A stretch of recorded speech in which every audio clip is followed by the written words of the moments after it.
বাংলাদেশ আমাদের হারিয়ে যাওয়া ভাই, বলেছেন পাকিস্তানের পররাষ্ট্রমন্ত্রী। পাকিস্তানের উপপ্রধানমন্ত্রী ও পররাষ্ট্রমন্ত্রী ইশাকদার বাংলাদেশকে আমাদের দীর্ঘদিনের হারানো ভাই বলে রাজধানী ইসলামাবাদে এক সংবাদ সম্মেলনে উল্লেখ করেছেন, যা দুই দেশের ঐতিহাসিক সম্পর্কের আবেগঘন দিকটিকে নতুন করে সামনে নিয়ে এসেছে। তার এই বক্তব্য দুই দেশের অতীত ইতিহাসের কথা স্মরণ করিয়ে দেয়। দুই দেশের সম্পর্কের ইতিহাস বহু চড়াই উতরাইয়ের মধ্য দিয়ে গিয়েছে। 1971 সালের মুক্তিযুদ্ধের পর এই সম্পর্ক দীর্ঘদিন ধরে ঠান্ডা ছিল। সাম্প্রতিক বছরগুলোতে উভয় দেশই সম্পর্ক উন্নয়নের জন্য উদ্যোগী হয়েছে। এই উদ্যোগ দুই দেশের দীর্ঘকালীন মানসিক দূরত্ব ঘোচানোর ইঙ্গিত দিচ্ছে। পাকিস্তানের পররাষ্ট্রমন্ত্রী ইশাকদার আগামী মাসে বাংলাদেশ সফরে আসছেন।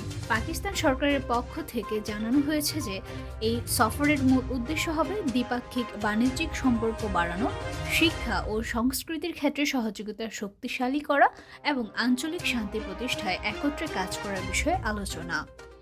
পাকিস্তানের মন্ত্রীর এই সফরটি এমন একটি সময় হতে যাচ্ছে যখন বাংলাদেশে হিন্দু সম্প্রদায়ের উপর হামলার ঘটনা নিয়ে আন্তর্জাতিক মহলে উদ্বেগ রয়েছে। বৃহস্পতিবার এক সংবাদ সম্মেলনে ইসহাকদার জানান, বাংলাদেশের পররাষ্ট্র উপদেষ্টা তৌহিদ হোসেনের আমন্ত্রণে তিনি ফেব্রুয়ারি মাসে ঢাকা সফর করবেন। পাকিস্তানের পররাষ্ট্রমন্ত্রী আরও নিশ্চিত করেছেন যে বাংলাদেশের প্রধান উপদেষ্টা অধ্যাপক ডক্টর মোহাম্মদ ইউনূস পাকিস্তানের আমন্ত্রণ গ্রহণ করেছেন এবং পারস্পরিক সম্মত তারিখে ইসলামাবাদ সফর করবেন। এদিকে দুই দেশের মধ্যে সম্পর্ক উন্নয়নের অংশ হিসেবে পাকিস্তানের একটি পণ্যবাহী জাহাজ সম্প্রতি বাংলাদেশে পৌঁছেছে। গত 21 ডিসেম্বর চিনি, আখের গুড়, কাপড়, খেজুর ছাড়াও বিভিন্ন পণ্য নিয়ে বাংলাদেশে এসেছে কন্টেইনারবাহী জাহাজ MV ইওয়ান জিয়ান বা জং।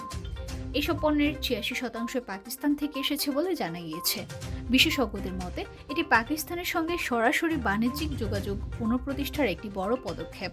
এই সফরকে কেউ কেউ কৌশলগত স্বার্থে গৃহীত উদ্যোগ হিসেবে দেখছেন, আবার অনেকে একে আঞ্চলিক সংহতির নতুন সূচনা হিসেবে দেখছেন। তবে সময়ই বলে দেবে পাকিস্তান মন্ত্রীর এই সফর দুই দেশের অতীতের ক্ষত ভুলে নতুন সম্পর্ক গড়ে তোলার ক্ষেত্রে কতটা কার্যকর ভূমিকা রাখতে পারবে।